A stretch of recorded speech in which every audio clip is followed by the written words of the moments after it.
e grande temor diziam uns aos outros: quem é este, que até o vento e o mar lhe obedecem? Levante a sua mão direita comigo. A sua mão direita levantada, feche os olhos. Mão direita levantada e olhos fechados. De olhos fechados e coração aberto, declare comigo: Senhor Jesus, nosso coração precisa, anseia e deseja mais de Ti, mais da Tua presença.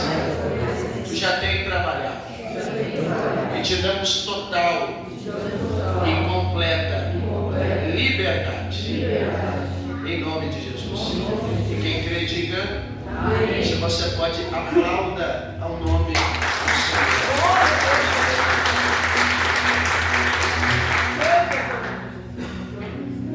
Aleluia. A história do texto em que lemos se encontra no segundo livro do Novo Testamento, do Evangelho de Nosso Senhor Jesus, escrito pelo evangelista Marcos. O evangelista Marcos, ao escrever o seu evangelho, é intitulado por estudiosos, pesquisadores e também pregadores de o Evangelho da Ação, porque diferente dos demais evangelhos que apresentam tanto a árvore genealógica quanto o início de acontecimentos tanto históricos quanto pessoais do nosso Senhor Jesus, o evangelista Marcos, ao escrever o evangelho que lhe foi confiado, apresenta Jesus já desde o primeiro capítulo, realizando atos sobrenaturais, agindo de maneira poderosa. E o que impulsiona o meu coração a glorificar a Deus na quinta-feira dessa noite é o entendimento de que o mesmo Jesus que operava milagre há 2000 anos atrás, ele não está limitado ao passado, ele não está preso e a sua ação limitada à Bíblia que temos na mão. O mesmo Jesus que operava milagres há 2000 anos atrás, ele continua sendo o mesmo. Ele continua operando milagres. E eu não sou mendigo de glória a Deus, mas você pode levantar uma das mãos e com a tua mão levantada encher o teu pulmão de oxigênio e colocar uma palavra de louvor e gratidão na tua boca, porque Jesus continua o mesmo. E se Jesus continua o mesmo, milagres continuam acontecendo, portas fechadas permanecem abrindo, demônios continuam sendo repreendidos, libertações, salvações, transformações. Deus tem e continua realizando ainda nos dias de hoje. Aleluia! Jesus dá início ao exercício da sua chamada e da sua vocação com 30 anos de idade, sendo ele batizado no Rio Jordão. Saindo da água, o céu se abre e uma voz que ecoa do mundo invisível e espiritual ao mundo físico, dizendo: este é o meu Filho amado em quem eu me comprazo. A seguir, o Espírito Santo vem sobre Jesus de forma corpórea de pomba, e Jesus é cheio do Espírito. Jesus vai conduzido por aquele que o preenche para o deserto, onde é tentado, provado, aprovado. E saindo do deserto, Jesus dá início então à sua atividade e exercício ministerial. Jesus é Deus, e como Deus onipotência, um dos seus atributos, ele tem todo o poder para realizar tudo o que deseja, sem pedir autorização para ninguém, conforme a sua própria vontade e também soberania. Então, enquanto Deus, é interessante refletirmos que ele teria toda e qualquer capacidade para instalar de dedos, realizar tudo quanto lhe foi confiado. Enquanto Deus poderia liberar uma única palavra e tudo acontecer conforme ele mesmo declarou. Mas enquanto ser humano, Jesus assume uma posição que permanecerá sendo sua e de mais ninguém. Qual posição? De nosso maior exemplo. Jesus é o modelo ideal de qualquer área da sociedade, de qualquer esfera existente no mundo. Jesus é o modelo perfeito de marido, de irmão, de filho, de pai, de pregador, de profeta, de mensageiro, de sacerdote, de amigo. Jesus foi e continuará sendo o maior modelo existente de qualquer esfera da sociedade. E como nosso maior modelo, lembre-se, ele é Deus, e como Deus poderia fazer tudo sozinho, mas enquanto ser humano, ele no papel que ele assume, ele vai tomar uma decisão que gera até hoje para nós reflexão. Qual pregador? Que podendo realizar tudo sozinho, ele reparte o fardo e a carga pesada do ministério com 12 pessoas para nos ensinar que no reino, na obra de Deus e na casa de Deus, ninguém faz nada sozinho. Ninguém é tão bom a ponto de em algum momento não precisar do auxílio e da ajuda de alguém. Aleluia! Ao contrário, eu confesso aos irmãos que eu comecei a me tornar muito resistente. A gente que tem chamado, que tem ministério, que tem alguma coisa, mas tem muita dificuldade em ter comunhão com os outros. Ninguém quer estar perto. Eu tenho muita dificuldade com gente que se auto-intitula alguma coisa, mas tem dificuldade em se submeter a uma liderança e frequentar algum ambiente, porque Jesus nunca mandou ninguém trabalhar sozinho. Ele disse: vão de 2 em 2, porque quando um cair, o outro vai estender a mão para lhe colocar de pé. Vão de 2 em 2, porque quando um estiver chorando, você ou alguém será ferramenta do céu para consolar a vida de alguém. Deus não trabalha com ministério individual. Deus não trabalha com individualismo. Alguns anos atrás entrou uma falácia, uma mentira em muitos lugares, onde muita gente deixava de congregar e lá fora batia no peito e dizia: eu não preciso congregar porque eu sou igreja sozinho. Meus irmãos, isso é mentira. Sozinho eu sou um membro, mas juntos nós somos o corpo de Cristo. Sozinho eu sou o templo do Espírito Santo, mas templo não é igreja. Igreja não sou eu, igreja somos nós, e na nossa unidade nós representamos aquele que está sentado sobre um alto e sublime trono. Então ninguém é tão inteligente, tão forte, tão rico, tão carismático, tão experiente a ponto de em algum momento da sua jornada não precisar do auxílio, da ajuda e da mão estendida de alguém. Aleluia. Gente precisa de gente. Todo mundo precisa, mais cedo ou mais tarde, de uma mão estendida, Glória, de uma palavra de ânimo, de um ombro amigo, de um abraço. Nós vivemos em um tempo onde o eu é o centro de tudo, onde todo mundo quer ter um bom amigo, mas nem todo mundo se dispõe a ser um bom amigo. Todo mundo quer que alguém em algum momento lhe envie um pix ajudando financeiramente. Todo mundo quer que em algum momento alguém lhe lance um convite para comer um churrasco. Todo mundo quer que em algum momento alguém lhe faça um convite para lhe dar um presente. Alguém lhe estenda a mão para lhe ajudar. Agora, nem todo mundo é generoso a ponto de fazer para o outro aquilo que deseja para si mesmo. Oh, Jesus. Deus está dizendo: Aleluia. então, antes de desejar que alguém faça para você, faça você primeiro alguém. Antes de desejar que alguém lhe estenda a mão para alguém. Antes de ficar triste porque alguém que você ama muito não lhe manda mensagem, perceba se você manda mensagem para alguém. Antes de reclamar que alguém não lhe visita, perceba se você tirar tempo no seu cronograma para ir visitar alguém. Não, mas ninguém veio aqui em casa orar. E você já foi na casa de alguém orar? Oh, Jesus. Percebeu que até o glória diminuiu, mas vou pregar mesmo assim. Nós precisamos fazer pelo outro aquilo que nós gostaríamos que alguém fizesse por nós. Gente precisa de gente. Ajuda o pregador a pregar. Olha para alguém do lado e diga assim, ó, aperte a mão de alguém e diga: eu preciso de você. Alguém nem para o lado olhou, mas eu vou esperar. Olha para alguém do seu lado, aperta a mão santa dele e diga assim, ó, eu preciso de você. Aleluia. Ninguém faz nada sozinho. Jesus reparte o fardo e a carga pesada do ministério com outros. Você vai observar e perceber que é algo muito relevante na metodologia que o Senhor utiliza para escolher os seus discípulos, gerando para nós no mínimo uma reflexão na noite de hoje. Quando Jesus vai escolher quem vai andar do lado dele, e observe bem, Jesus vai recrutar, diga bem alto, recrutamento. Recrutamento. Jesus vai recrutar 12 pessoas para andar do lado dele durante 3 anos. Há quem diga que 3 anos e meio. E não é 4 horas por dia durante 5 dias por semana. Não, é 24 horas por dia, todos os dias, durante mais de 3 anos. Só que algum sociólogo, algum filósofo e pensador contemporâneo declarou dizendo que nós, Issacar, somos terrivelmente influenciados pelos relacionamentos que nós construímos. Ou seja, nós nos tornamos parecidos com as pessoas que nós nos relacionamos.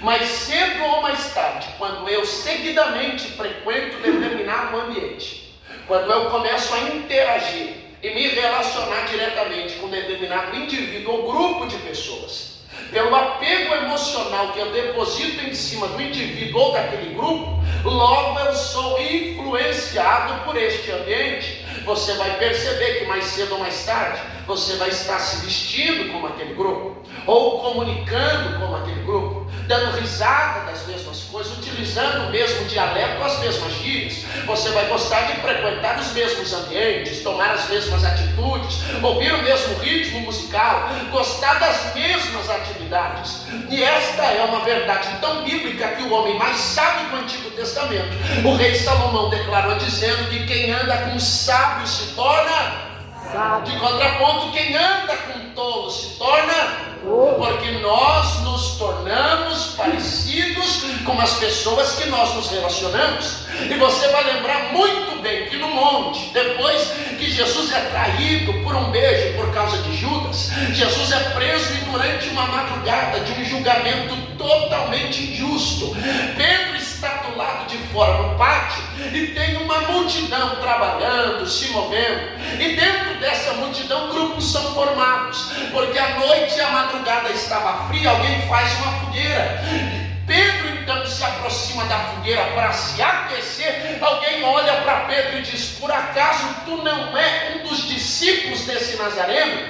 Porque você se parece com ele, você fala como ele, você se veste como ele. Ele disse: não, eu não lhe conheço. Foi para outro ponto. Alguém olha para ele: não, mas você deve ser discípulo dele, porque você fala como ele, você se comporta como ele, você se veste como ele, porque nós nos tornamos parecidos com as pessoas que nós nos relacionamos.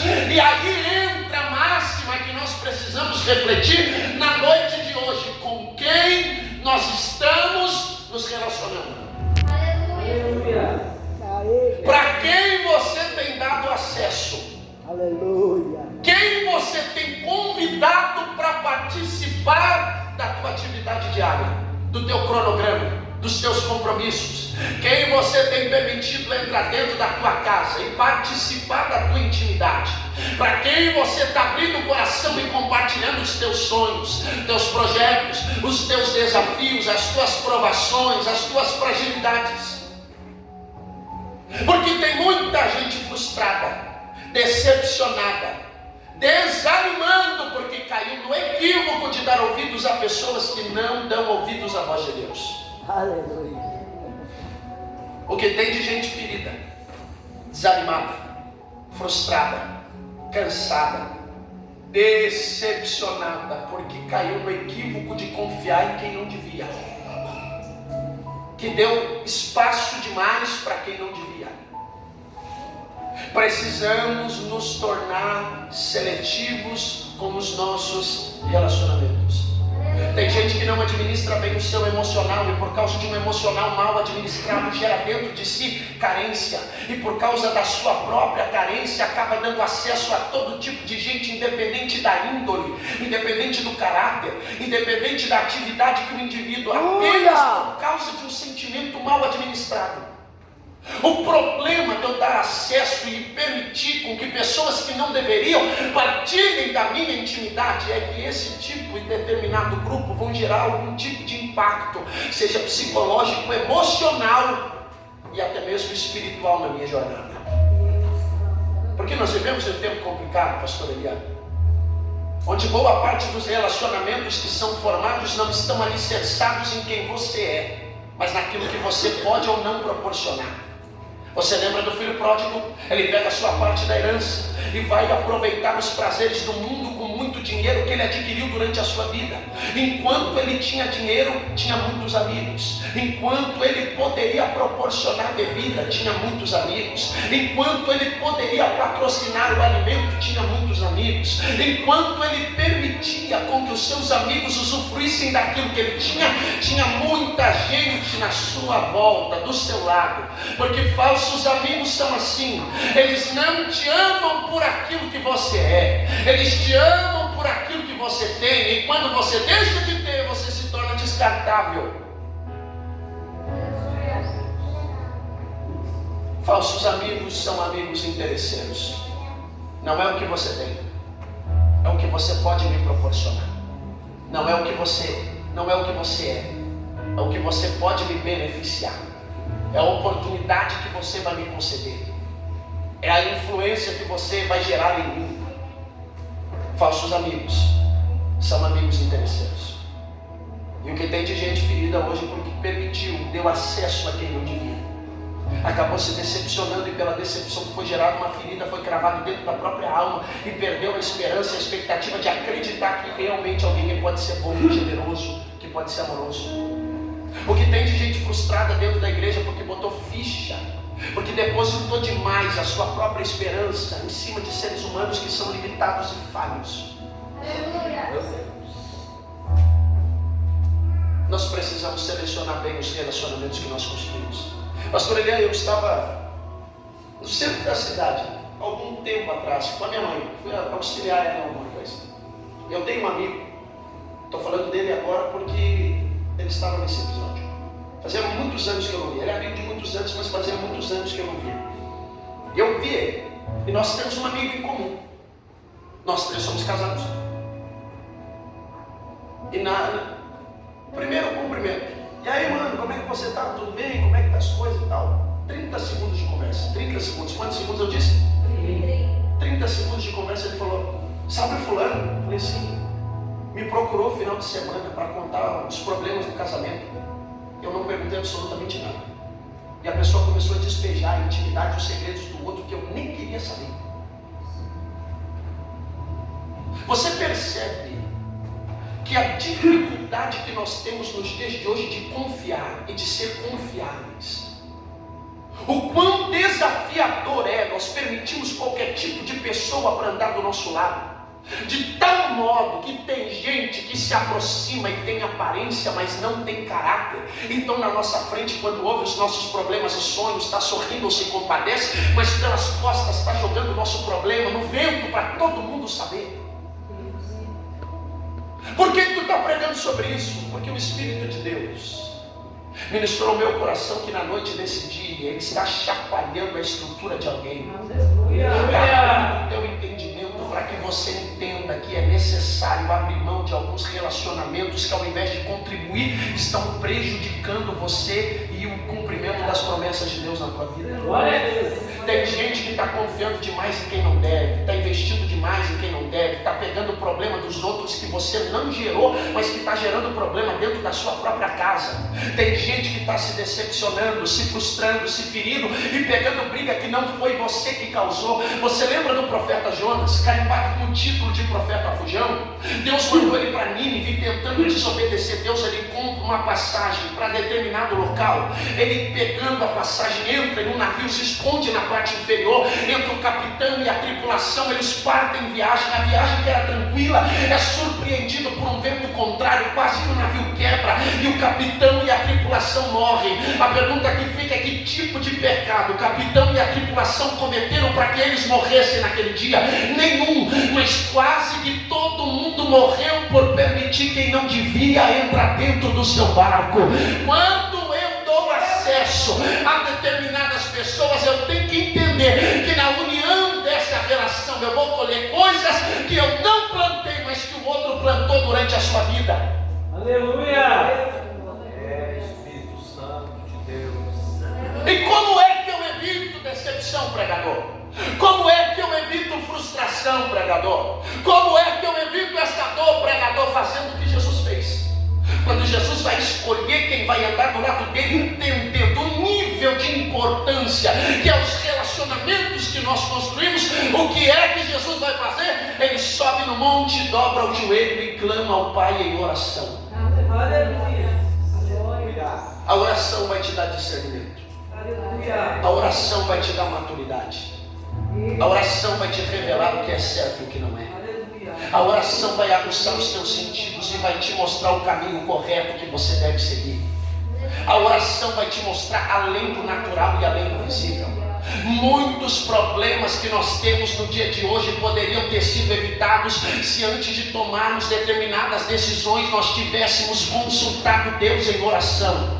Tem muita gente se movendo conforme a sua mente, conforme o seu sentimento, conforme o seu coração. Tem muita gente falando coisa de cabeça quente. Tem muita gente agindo de maneira impulsiva, entrando por portas de maneira emocionada, fazendo investimentos de maneira empolgada e acaba colhendo dores terríveis. E o convite de Deus a alguém na noite de hoje é: antes de qualquer movimento, antes de qualquer investimento, antes de qualquer atitude, dobra o teu joelho e clama a Deus, porque a oração vai te proteger por dentro e também vai te blindar do lado de fora.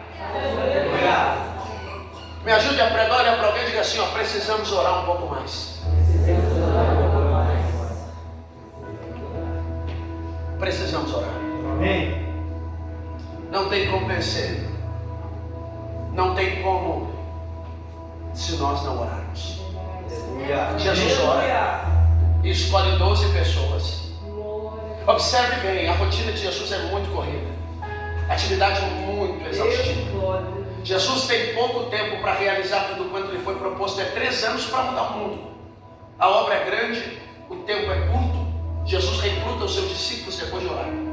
Só que como a atividade ministerial é muito puxada, nesse dia em questão, Jesus está cansado. Não, melhor, Jesus está exausto. Bem alto, diga exausto.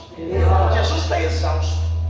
E neste momento de exaustão, o que o texto que nós lemos declara a nós é isso: os discípulos despediram a multidão e o levaram assim como estava, dando o entendimento de que Jesus está exausto. Os discípulos pegaram Jesus e levaram Jesus para dentro do barco. E eu preciso esmiuçar um pouco o que o texto está dizendo para nós. Jesus está cansado? Não. Jesus está exausto. E quem já ficou exausto sabe como é. Quando você tira aquela noite de sono, pensa naquele dia que você dormiu da melhor maneira possível. Você dormiu o melhor sono da sua vida.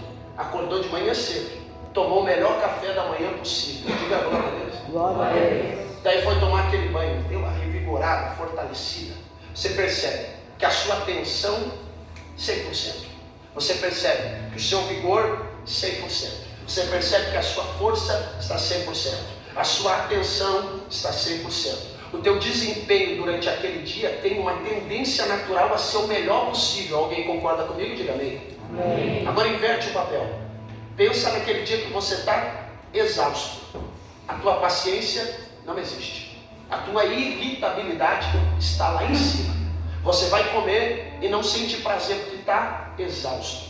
Você não consegue se concentrar em absolutamente nada.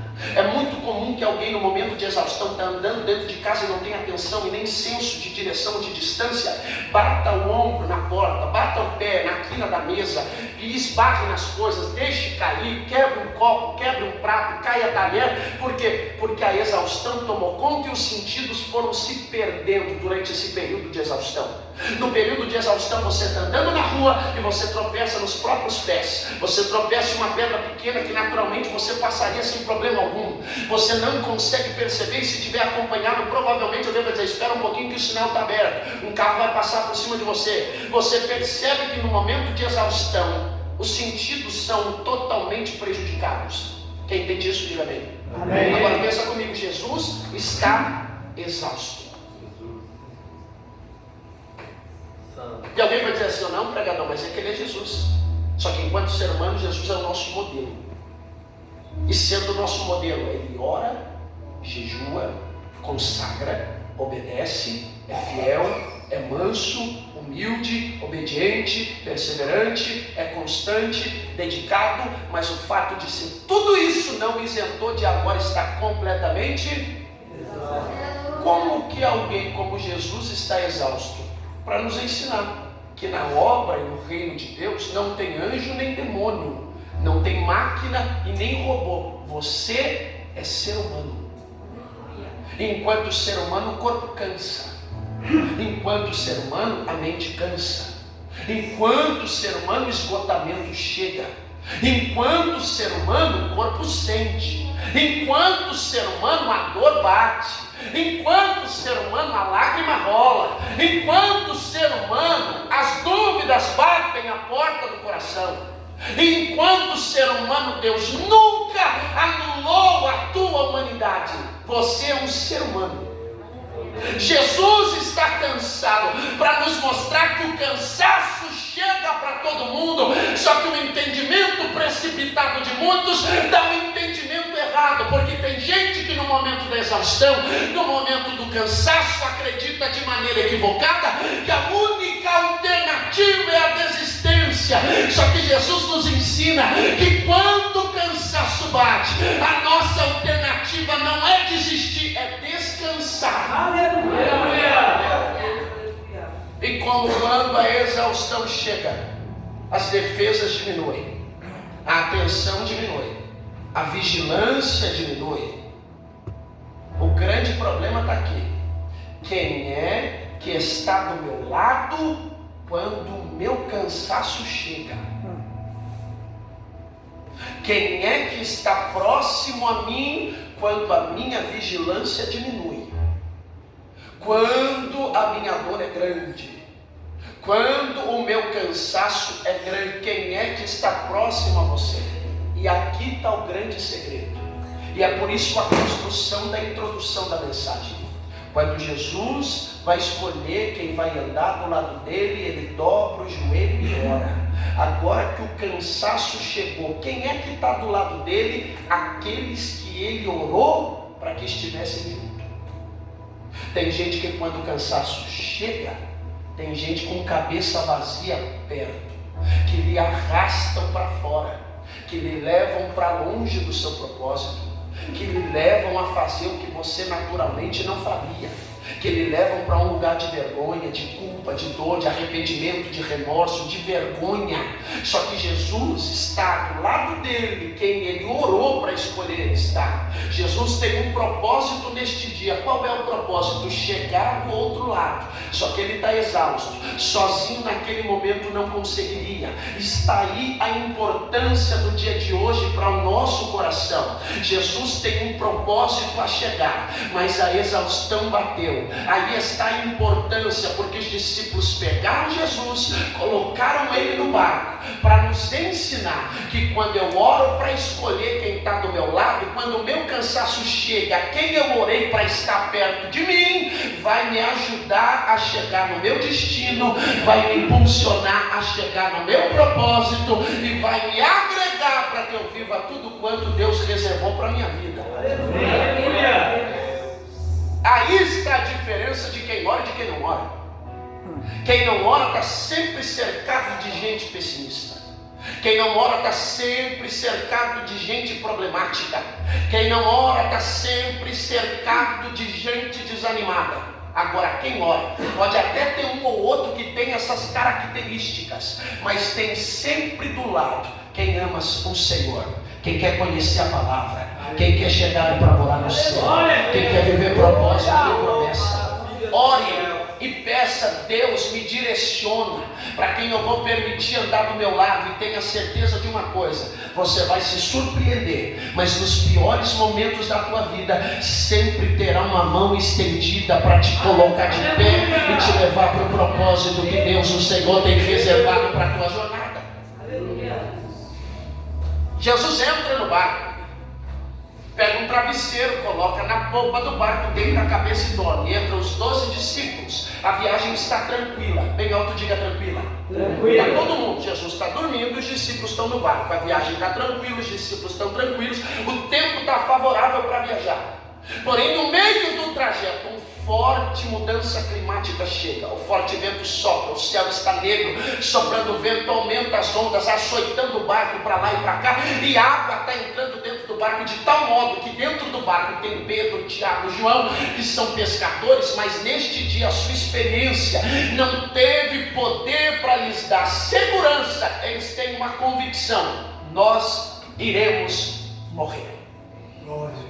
E agora aqui está o problema, pastor Eliel, porque eu olho para o lado, está Pedro apavorado, olho para trás, João está apavorado, olho para o outro lado, Mateus está com medo, até Judas está orando nesse dia. Está todo mundo com medo, pensando: eu vou morrer. E o único que tem poder de mudar o cenário está fazendo o quê? Dormindo. Espera aí, Jesus entra no barco, os discípulos estão no barco, eles partem em viagem, e Jesus está dormindo. A turbulência chegou e Jesus continua como? E aí eu entendi que nos 4 evangelhos existe um padrão comportamental na vida e na forma que Jesus reage. Pela manhã, Jesus ora.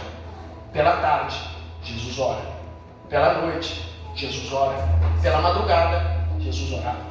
Antes de pregar, Jesus orava. Depois de pregar, Jesus orava. Antes do milagre, Jesus orava.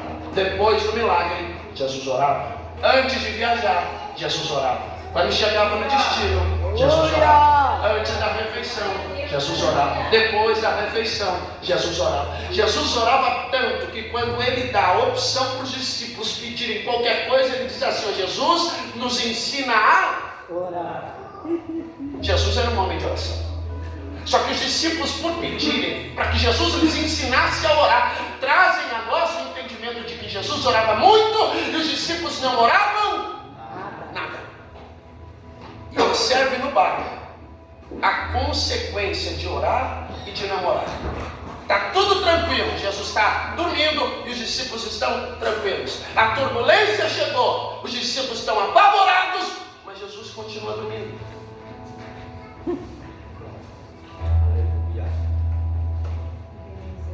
Porque é no momento de pressão que a minha vida de oração é revelada. Aleluia!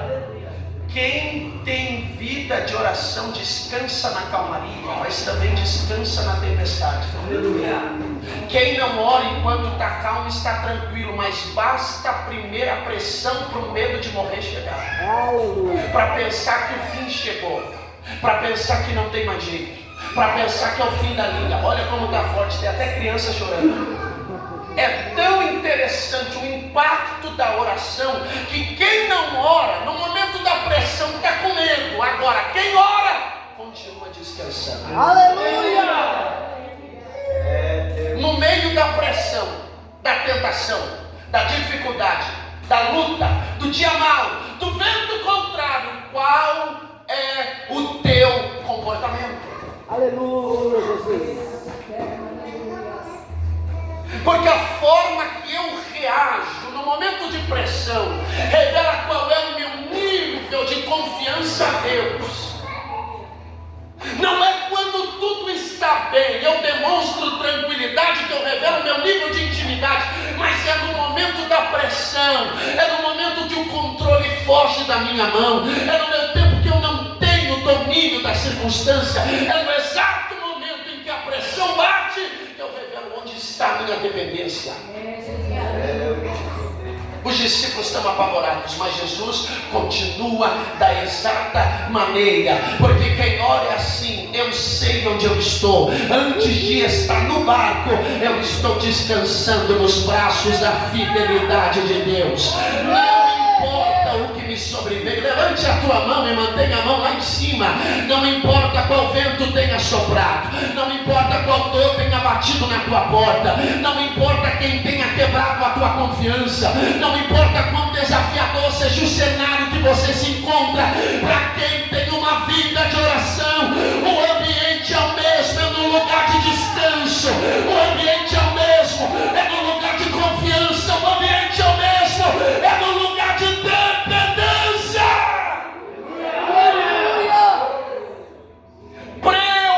Preocupação é o salário de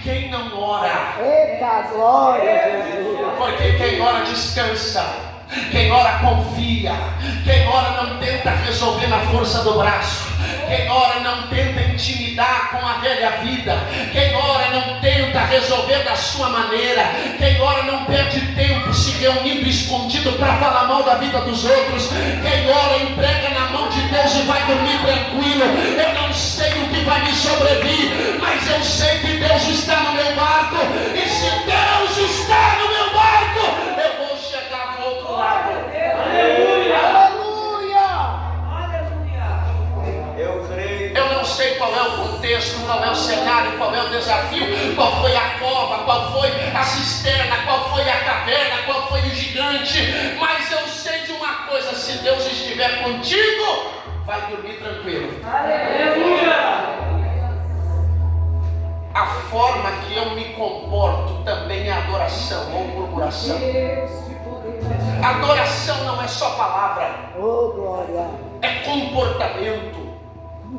Eu comunico. Você sabia que mais de 53% da nossa comunicação é comunicação não verbal? O teu corpo comunica.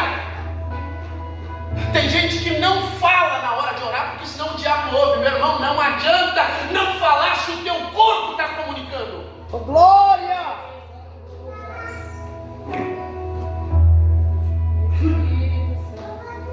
Como nós temos nos comportado no momento da dificuldade?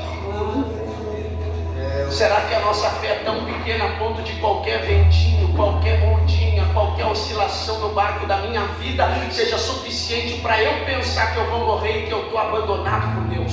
Jesus! Não, é que não tem mais jeito, não, mas agora não dá mais. Não, é porque sabe qual é a única resposta que eu posso te dar, meus irmãos? E com toda arrogância, ou melhor, sem nenhuma arrogância, mas com toda a humildade que eu posso declarar isso: boa parte desses problemas são resultado da falta de oração. Verdade, Jesus!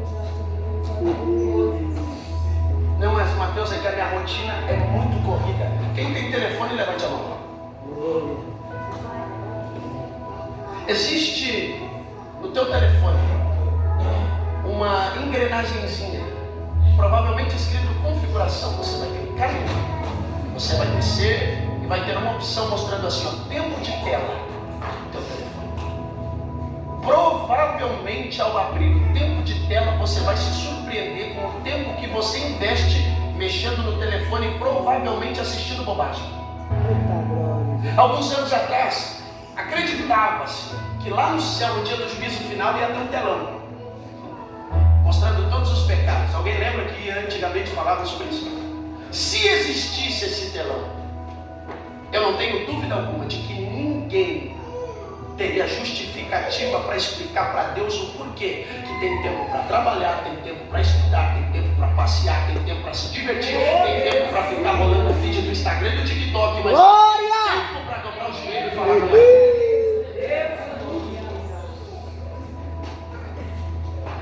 Selva! Precisamos orar. Não, Mateus, mas é que eu queria que tu tivesse vindo aqui para dizer que Deus está abrindo uma porta, eu vou ficar milionário. Isso pode acontecer. No próximo culto, para hoje, o convite de Deus é: dobra o joelho e vai orar. Não, Mateus, é que eu queria que tu dissesse para mim que a minha vida vai ficar de bem a melhor. Isso vai acontecer. No próximo culto, para hoje, Deus está dizendo: dobra o joelho e vai orar um pouco. Todas as bênçãos que Deus tem reservado para você, elas não serão preparadas, elas já estão disponíveis. Se já estão prontas, por que é que eu não tenho acesso? Porque eu perco tempo tentando resolver na força do meu braço, quando na verdade o que eu tenho que fazer é ler a palavra, dobrar o meu joelho, clamar a Deus do céu, e o que é meu vai chegar até a minha mão. Meu Deus!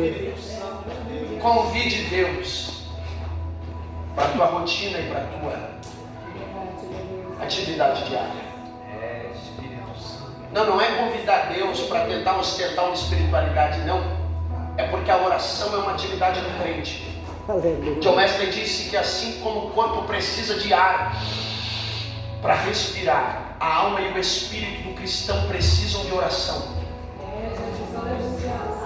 Eu costumo dizer, eu acredito que eu já falei isso até alguma vez aqui: a oração é que nem banho. Quem aqui acredita que banho uma vez por semana é suficiente? Diga amém. Imaginei que ninguém dizia amém. Se eu tenho que tomar banho todo dia, porque senão eu vou ficar mal cheiroso. Espiritualmente, qual seria o teu cheiro hoje?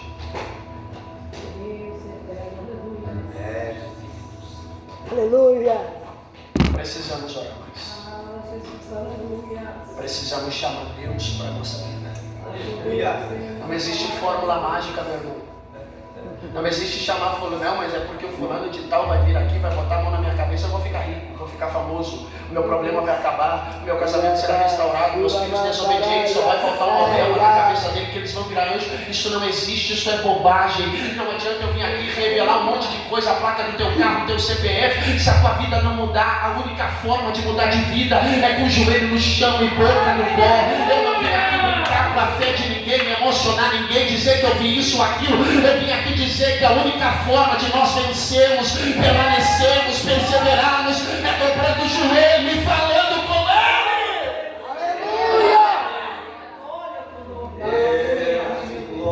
Sabe por que tem tanto falso profeta em cima do altar? Sabe por que tem tanta coisa errada nesse mundo? Porque a gente faz qualquer coisa, mas não ora. Aleluia. Se nós orássemos mais, nós não íamos acreditar em qualquer bobagem que é dita. Se nós orássemos mais, nós não iríamos falar qualquer bobagem. Se nós orássemos mais, mas Deus, o Senhor, derrama sobre nós hoje uma fome, uma sede por mais da presença dele. Aleluia. Eu quero convidar alguém que estenda as suas duas mãos para frente, assim, as tuas mãos. Olha para a mão do pregador, imita as duas mãos para frente, fecha os olhos e não abra eles agora. Se não por temor, apenas por respeito, fecha os olhos e não abra. Enquanto você está de olhos fechados e coração aberto, na palma da tua mão eu poderia dizer, coloca o teu problema. Eu poderia dizer, coloca a tua necessidade. Eu poderia dizer, coloca a tua petição. Mas eu quero te convidar pela fé, você vai se apresentar a Deus agora, mostrar a forma que você está, a maneira que você entrou por aquela porta, o estado que está a tua mente, o teu coração, as dores que você carrega, os traumas que você vivenciou, as tentações que tem tentado te derrubar, as lutas que você enfrenta, os pecados que até hoje tem te envergonhado, e quem sabe você não tem coragem de contar para ninguém por 1 minuto e 50 segundos.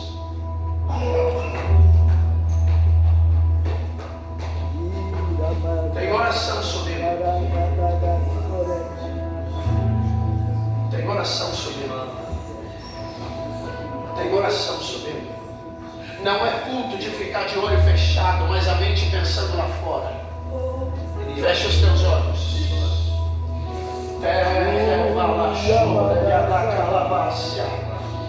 Fecha os teus olhos aí no teu lugar e te desarma, te desprenda.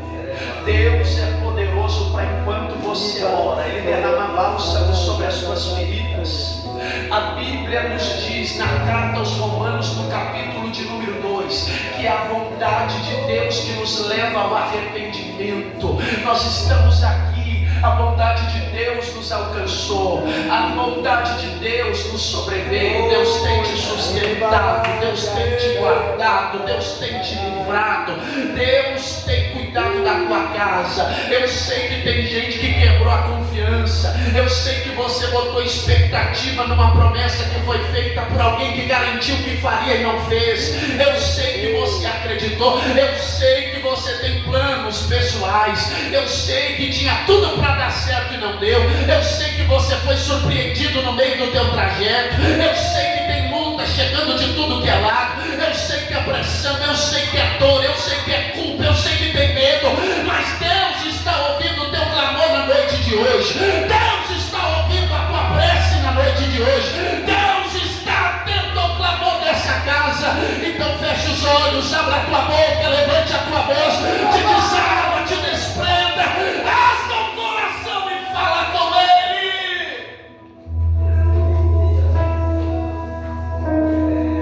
Eu vou insistir para que você levante a tua voz. Eu vou insistir. Existe uma obra invisível, mas real, acontecendo aqui agora. E eu quero convidar a todos, feche os teus olhos e não abra, não não abra. Abra o teu coração. Não tem nada no natural para você. Não tem nada no físico para você. Feche os olhos e mergulha neste cenário e nesse ambiente. Feche os olhos e mergulha neste cenário, naquilo que Deus está derramando sobre nós. Te desarma e mostra a Deus, é assim que eu estou. Te desarma e mostra a Deus, é dessa maneira que eu cheguei. Quem ora tem a alma transformada. Quem ora não é perfeito, perfeição não existe. E o único que declara perfeição não sendo, sempre carrega dentro de si sujeira. Deus não quer uma aparência, Deus não quer uma boa performance, Deus não quer algo apenas visível. Se o interior estiver apodrecido, se o meu exterior estiver puro, que o meu interior condiga.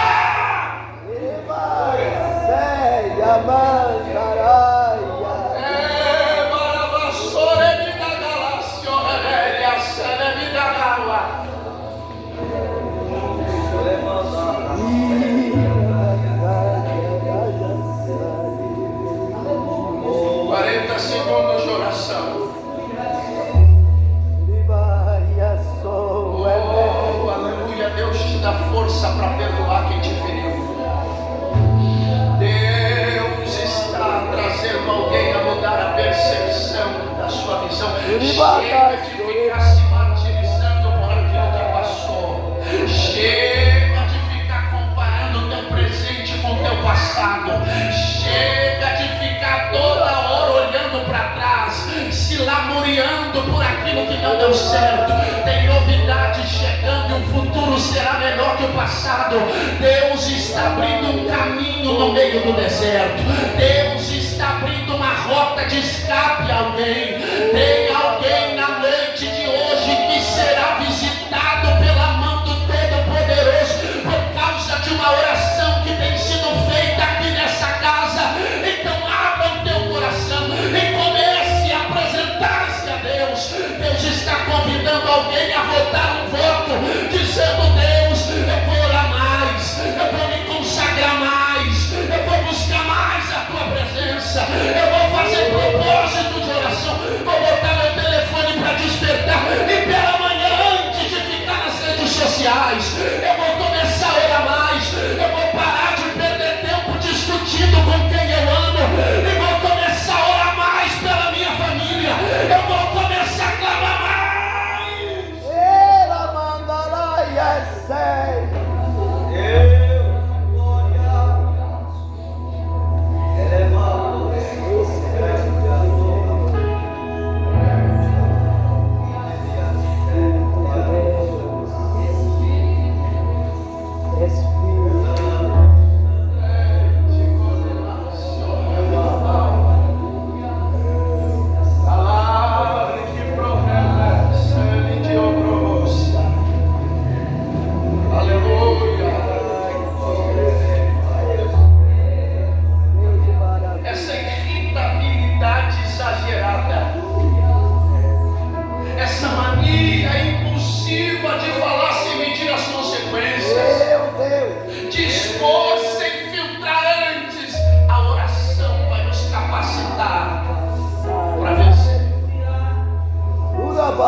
Precisamos orar mais.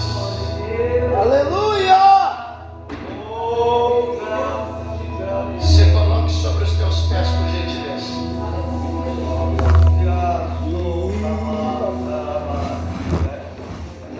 Pode deixar o fundo ali para mim, por gentileza, um pouquinho só. Espírito de Deus, Espírito de Deus.